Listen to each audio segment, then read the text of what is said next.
Hello students, welcome to online schooling once again. I am your teacher Priya Mehta. और जैसा कि आप जानते हैं, हम एनसीईआरटी हिस्ट्री का चैप्टर 3 द दिल्ली सुल्तान्स पढ़ रहे हैं। और इसमें हमने पिछली वीडियोस में देखा कि किस तरह पांडुलिपि यानी कि मैन्युस्क्रिप्ट लिखी जाती थी, किस तरह के उसके स्टेप्स रहते थे। साथ ही हमने देखा कि साल जैसे जैसे बदलते रहे, कैसे कैसे रूलर्स आते रहे, अलग अलग डायनेस्टीज़ के बारे में, वंश के बारे में हमने पढ़ा। साथ ही हमने पढ़ा था रज़िया सुल्तान के बारे में और उस समय चल रहे जेंडर डिस्क्रिमिनेशन के बारे में। आज की इस वीडियो में हम पढ़ने वाले हैं दिल्ली सल्तनत का विस्तार, कैसे गैरिसन शहर जो था वो एक पूरे साम्राज्य में बदला ले, यानी कि एक्सपेंशन कैसे हुई दिल्ली साम्राज्य की, किस तरह गैरिसन टाउन जो था वो एक पूरा एम्पायर में बदला। अब ये गैरिसन टाउन जो है वो है क्या, ये देखिए। गैरिसन टाउन है जब चारों तरफ से किलाबंदी की जाती थी और बीच में उन्हें राजा ने अपना साम्राज्य पूरा स्थापित किया हुआ था, कुछ इस तरह से जैसे आप पिक्चर में देख सकते हैं। अब ये जो गैरिसन शहर था, इसके आसपास के जो इलाके थे यानी उसके साथ लगते जो क्षेत्र थे उसे हिंटरलैंड कहा गया है, यानी कि भीतरी प्रदेश। जो उसके साथ लगते छोटे छोटे क्षेत्र थे उसको हिंटरलैंड कहा गया है।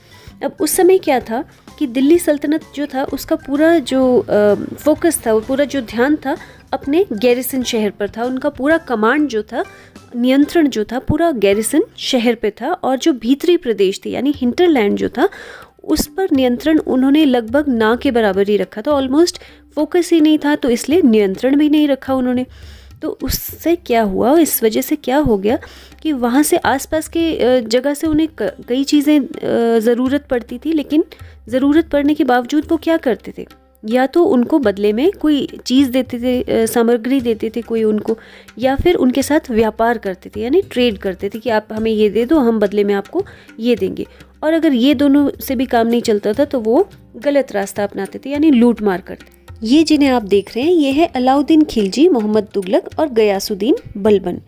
इनके शासनकाल में बहुत ज़्यादा साम्राज्य जो था वो फैलने लगा, यानी इनके शासनकाल में बहुत एक्सपेंशन ऑफ एम्पायर होने लगा। और एक्सपेंशन ऑफ एम्पायर इन्होंने कैसे किया कि जो गैरिसन शहर थे वो पहले अलग अलग जगह पर थे, जैसे दिल्ली में था, सिंध में, बंगाल में, इस तरह अलग अलग जगह पर था।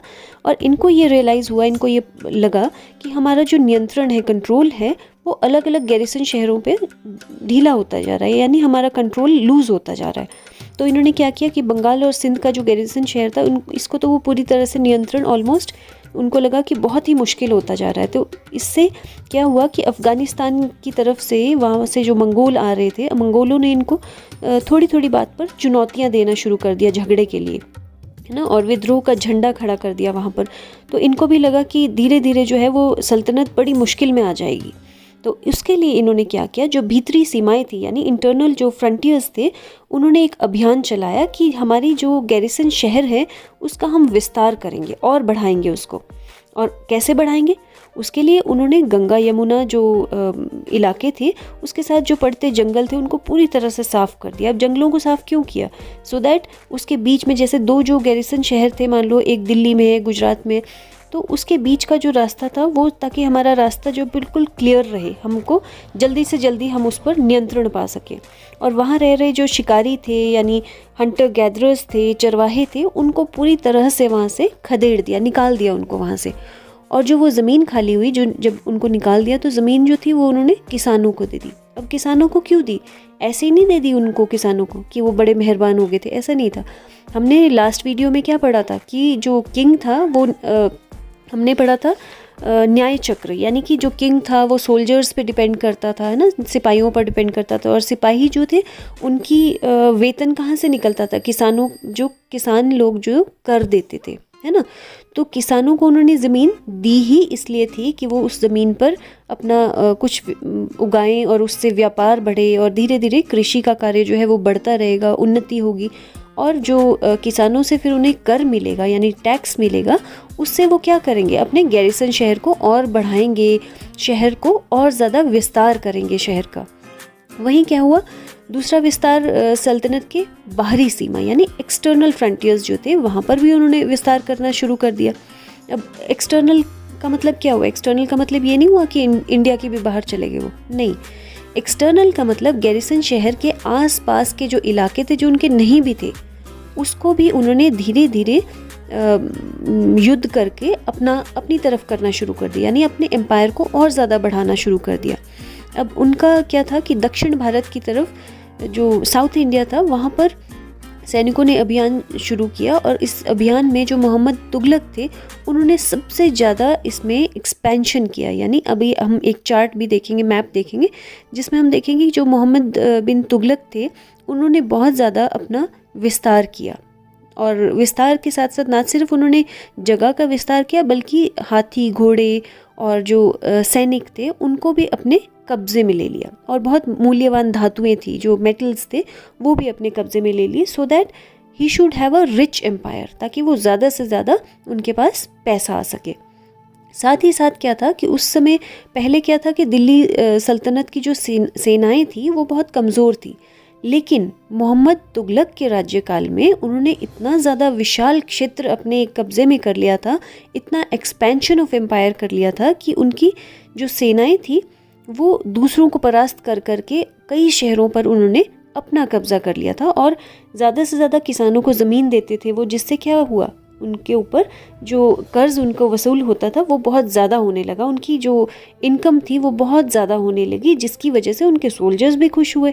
और क्या हुआ, सोल्जर्स खुश हुए तो राजा को और ज़्यादा मुनाफा, उनके और क्षेत्र बढ़ने लगे। इस मैप में आप देख सकते हो अलाउद्दीन खिलजी ने दिल्ली से दक्षिण भारत की ओर कितने सारे क्षेत्र अपने नियंत्रण में किए थे।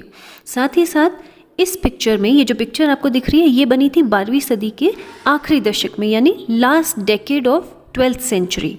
और ये पिक्चर है कुआतुल इस्लाम मस्जिद की और उसी के साथ उसकी मीनारें। ये जो जामा मस्जिद दिल्ली के सुल्तानों द्वारा सबसे पहला जो शहर स्थित किया गया था उसी की पिक्चर है। और इतिहास में इस शहर को देहली कुहान के नाम से भी जाना जाता है, यानी कि पुराना शहर। और इस मस्जिद का इल्तुतमिश और अलाउद्दीन खिलजी द्वारा बहुत विस्तार किया गया, यानी उन्होंने बहुत एक्सपैंड किया था इसको। और इसमें कुतुबुद्दीन ऐबक, इल्तुतमिश और फिरोज शाह तुगलक द्वारा ये बनाई गई थी। मस्जिद एक अरबी शब्द है जिसका शाब्दिक अर्थ होता है ऐसा स्थान जहाँ पर मुसलमान अल्लाह की आराधना में सजदा करते हैं, यानी कि माथा टेकते हैं, घुटने टेकते हैं। और जामा मस्जिद एक ऐसी मस्जिद है जहाँ पर बहुत सारे लोग एक साथ इकट्ठे होकर नमाज़ पढ़ते हैं। और नमाज़ पढ़ने की जो ये रस्म है, यहाँ पर जो इसमें से सबसे अधिक सम्माननीय जो विद्वान पुरुष होता है उसको हम इमाम कहते हैं, यानी कि उनमें से चुना गया नेता। और इमाम हर शुक्रवार को धर्मोपदेश देता है, यानी धर्म का उपदेश देता है। नमाज के दौरान जो मुस्लिम हैं वो मक्का की तरफ मुंह करके खड़े होते हैं। और इंडिया में अगर हम देखें तो मक्का जो है वो पश्चिम की ओर पड़ता है, और जो मक्का की ओर की दिशा है यानी डायरेक्शन जो है उसको हम किबला कहते हैं। दूसरी पिक्चर जो आप देख रहे हैं वो है बेगमपुरी मस्जिद, जो कि मोहम्मद तुगलक के राज्यकाल में बनी थी। और इन्होंने दिल्ली में ये जो नई राजधानी जिसका नाम इन्होंने जहाँपना रखा था उसकी मुख्य मस्जिद के तौर पर ये उभर कर सामने आई थी।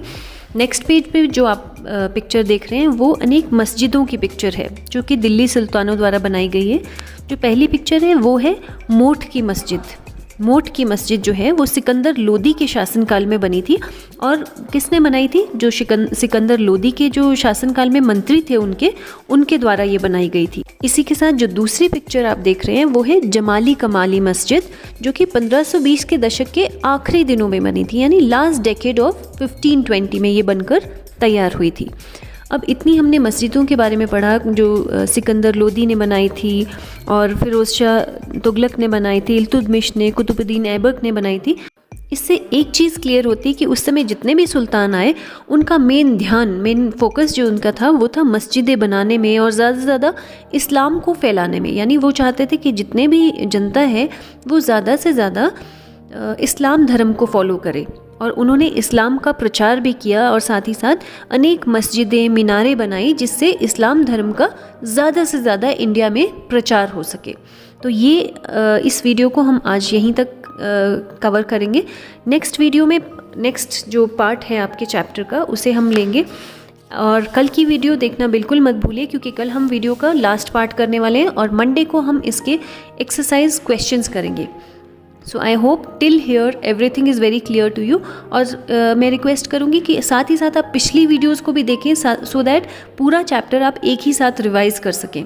सो see you tomorrow with a new video and till then take care, bye bye.